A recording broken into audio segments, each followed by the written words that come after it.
You're about to discover the 7 things brochures don't always warn you about when you're cruising the Caribbean. Hi, I'm Gary Bembridge. This is another of my tips for travelers. I'm just back from a Caribbean cruise and wanted to share with you 7 watch outs, things I think you need to know if you're planning to go on a cruise in the Caribbean, starting with this one.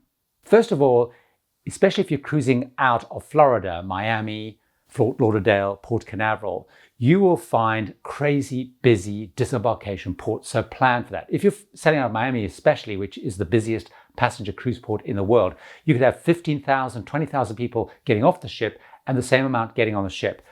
When I was there on the Friday, there was 8 ships, the Saturday there was 9 ships, the Sunday there was 7 ships, the Monday there was 6 ships. So huge amounts of turnover, really, really busy. So try and plan and be ready for big crowds. So especially if you're getting your transfers to or from the port, you might want to try and get there really early or get a little bit later once the crowds have died down. And also the same when you're disembarking the ship. Really plan so that you're not caught up in the big, huge amounts of crowds. So what I like to do, for example, is either get off really, really early or later on in the day when it's just a little bit less manic.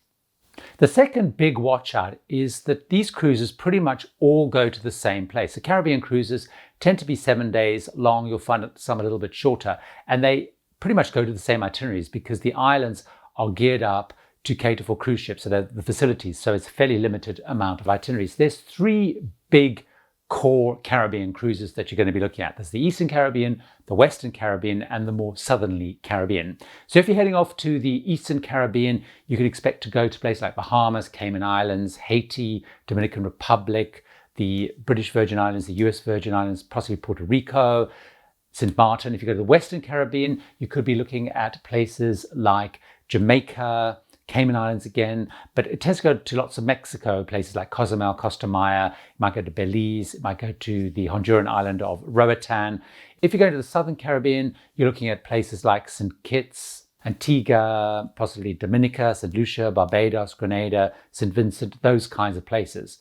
So they all do have pretty much the same itinerary. So when you start to look at a cruise, the itineraries are going to be pretty much the same, and they all kind of blend a little bit into each other. The ports all start to blend a little bit into each other as they build more and more infrastructure to cater for the cruise industry. When you step off a port, some of the distinctiveness is kind of gone.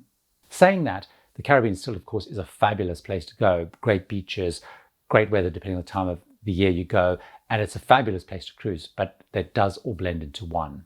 The third big watch out is as you look at your itinerary, look very carefully because increasingly cruise lines are owning islands and manufacturing islands as destinations. So you're not actually going to an original, unique and specific Caribbean island which has a lot of history. You're going to an island which has been created by the cruise line where they've got great facilities. You might have things like water sports, you might have zip lines, you might have water parks, all sorts of activities. However, they're not original Caribbean islands. These are created and owned by the cruise lines. There's a lot of them. So for example, on my last cruise, which was on Oceania, which is part of the Norwegian Cruise Line Group, we went to Harvest Key, which was a beautiful place. But again, it's a little bit Disney-fied, if you like, because it is manufactured. But some of the other islands that you could come across is you've got Castaway Key, which is the Disney line owned one. You've got Half Moon Key, which is Holland Americas. You've got Coco Key, which is Royal Caribbean, Great Syrup Key. And as I mentioned, Harvest Key, which is part of the Norwegian Cruise Line. You've got Labadee, which is also Royal Caribbean, Princess Key, Princess Cruises, and MSC Cruises, which opened in 2019, Ocean Key. So bear in mind, as you look at the itinerary, you may be going to a manufactured cruise line owned island. Now you can pretty much cruise to the Caribbean all year round, but there are certain times that you should consider going based on what your key needs are. So the best weather really is that December through to sort of March, April time, but there's some big watch outs. If you want to go at that time of the year, go early in December if you possibly can, because once you get to mid-December and the holiday season, it is crazy busy and the prices do accelerate a lot. January, February for me personally is a great time to go.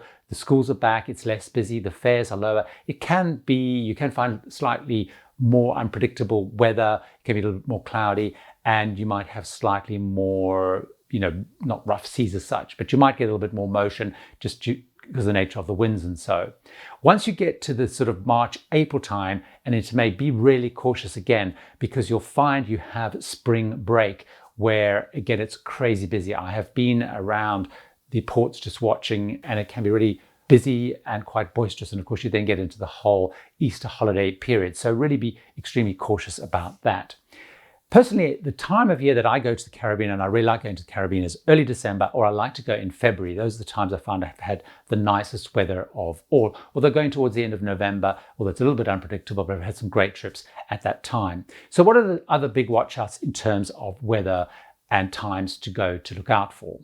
Once you get into that May period, May through to November, you are more in the rainy season, but very critically important, you are heading into the hurricane season, which of course brings with it much more risk. The hurricane season officially runs from June to the end of November, although in reality, most of the hurricane activity that's going to happen is really between August and October. So be extremely cautious if you go there, because you could have disruptions due to hurricanes, and of course you may have really unpredictable weather. July, August is actually a period of time, despite all that, when a lot of people do go, because of course it's the key summer holidays and it's going to be very busy. So again, my little tip, if you possibly can, take a look at early December and take a look at sort of the February, early March time. That's when you're going to actually get lots of choice, and the prices do tend to be a little bit lower, and generally you're going to have great weather. The fifth big watch out I've got is around crime.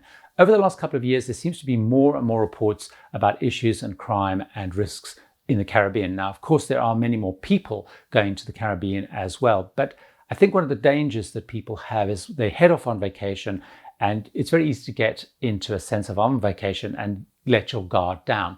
Now, very importantly, there have been various hiccups and various issues on some of the islands in recent times as I record this. And in fact, some stops have actually been changed because there's been some disturbances with elections and politics.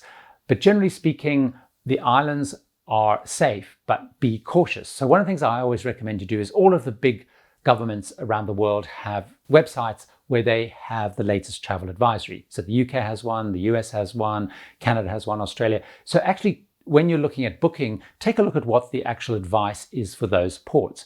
But again, very importantly, when you head off into ports, make sure that you're not showing off, that you have expensive watches, jewelry, cameras. Be a little bit cautious. Stick to areas that are really populated and busy. And a good idea, if you are a little bit nervous, is make sure you go on organized tours, so either with the cruise line or with reputable independent providers. Now, some of the islands that have had bad publicity over the last few years, if you are interested, include the Bahamas, St. Lucia, Jamaica, Honduras, Barbados, and you have found, even though it has a reputation of being very upmarket and civilized, Barbados and St. Lucia have had reports of issues. These are places where lots of people are going. There's, again, lots of people that don't have a huge amount of money, seeing lots of wealthy people coming. And of course, you're always going to have bad eggs along the way. So do bear in mind, think cautiously when you head off on the islands and plan accordingly. My next big watch out is around the whole area of shopping. Now, I mentioned a little bit earlier that when you head into the Caribbean, ports are becoming more and more similar, more and more homogeneous. And what you're finding in those ports is the same chain lines: Diamonds International, Tanzanite International, all sorts of well-known chains of food and drink. And it is really just becoming the same. So when you get off the port, you have these big shopping areas, and shopping has become a big part of the Caribbean experience. Now, one of the arguments I've heard when I've listened to shopping advisors talk on board is the number one activity in the Caribbean is actually shopping, because everybody buys something. But bear in mind, it's become a very slick operation. So this is why I'm having it as a watch out. I do have a whole video about shopping in the Caribbean if you want to find out much more detail. But the critical thing to know is, if you're on a Caribbean cruise, you're probably going to find there's shopping advisors on board. Now, these people are incentivized to drive you towards certain stores and give you various inducements and incentives. The idea is to get you into the store to buy those things, whether it's jewelry, watches, clothing, whatever it is. And of course, the people in the stores have become masters, because they're seeing thousands of people every day at selling you things. So before you go to the Caribbean, think very carefully. Is there things you want to buy? Because obviously it's duty-free, tax-free, so there are some great prices on things. But make sure you understand what the price of those things are at home, particularly online, if you can get them, because often you get them cheaper online. And make sure that you're really, really clear, so you don't head off on an excursion, head off on a shopping trip, head off into one of these malls and find you're spending a lot of money on things that you either don't really need, or you can get cheaper actually back home. But shopping is a big, big focus. So be prepared and be ready for shopping as one of the things that's really kind of thrust upon you.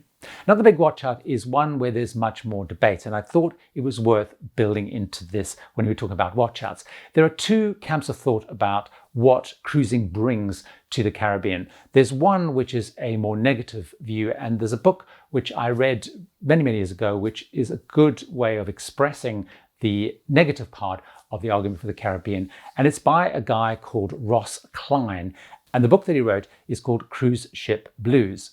And he has advocated for a very long time that the cruise ships are not that great for the Caribbean because the ships arrive, they don't bring on board food because that's all loaded in Miami or Fort Lauderdale or wherever. They often have relationships or even own some of the excursions. And actually people don't spend a lot of money on the island in the hands of locals because they're shopping in the shopping malls and so on. So one of the things you might want to do if you are worried about that is look at booking more independent excursions, perhaps with more local providers. Try and shop in some of the markets which are run by local people. Try and eat in some of the more local restaurants. The other side of the argument, of course, is the cruise line argument, particularly through CLIA, which is the Cruise Line Association, where they do talk about the amount of investment that is brought into the islands where many of these developments are created. They're bringing lots of people to the island and they are putting money into the local economy, whether it's the taxi drivers, the guides, to taking them to the beaches, the beach bars, whatever it is. But bear in mind, as you head into these islands, the people on the island are not incredibly wealthy. So are there ways that you can actually get some of your cruise dollars into the hands of the locals? The Caribbean is a magnificent place to visit. I love going on a Caribbean cruise, but those are some of the watch outs and things that I didn't really know before I went cruising to the Caribbean, and hope they've helped you. I have many more videos, tips and advice on cruising, the Caribbean, and so much more. So why don't you watch another one of those right now?